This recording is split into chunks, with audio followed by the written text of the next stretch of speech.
ఆంధ్రప్రదేశ్ లో అప్పటి పాలకులు తెలుగు తల్లిని పెట్టిండ్రు.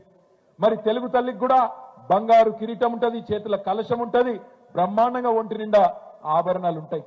అదే విధంగా పక్కనే ఉండే తమిళనాడులో అక్కడి తమిళ సోదరులు తమిళ తాయి అని పెట్టుకున్నారు. వాళ్ళ అమ్మకు తమిళ మాతకు తమిళ తాయి అని పేరు పెట్టుకున్నారు. ఆమెకు కూడా బ్రహ్మాండమైన కిరీటం, బ్రహ్మాండమైన వజ్ర వైడూర్యాలతో కూడుకున్న ఆభరణాలు. పక్కనే కర్ణాటకలో కన్నడ మాతకు కన్నడ అంబే అని పిలుస్తారు.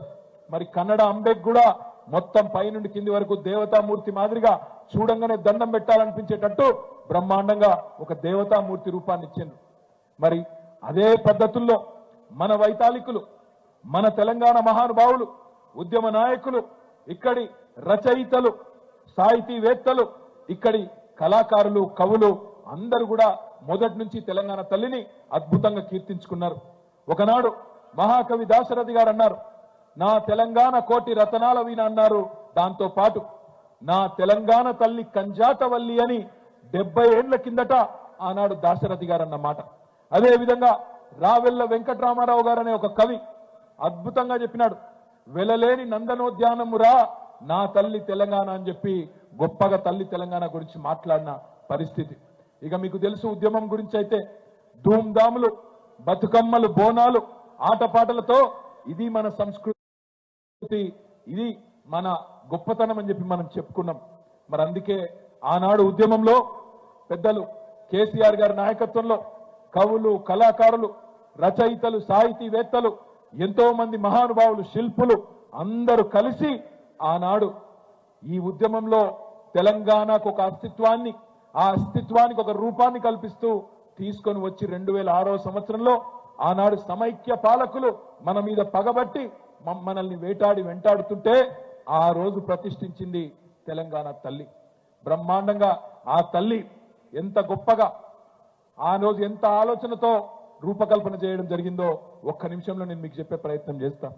ఒకవైపు తెలంగాణలోని ప్రతి ఆడబిడ్డ అలంపూర్ నుంచి ఆదిలాబాద్ దాకా, సూర్యాపేట నుంచి నారాయణ ఖేడ్ దాకా మొత్తంగా ఎక్కడికక్కడ దసరా పండుగ వచ్చిందంటే దానికంటే ముందుండే సద్దుల బతుకమ్మ కోసం ఎదురు చూసే రోజులు మీకు తెలుసు.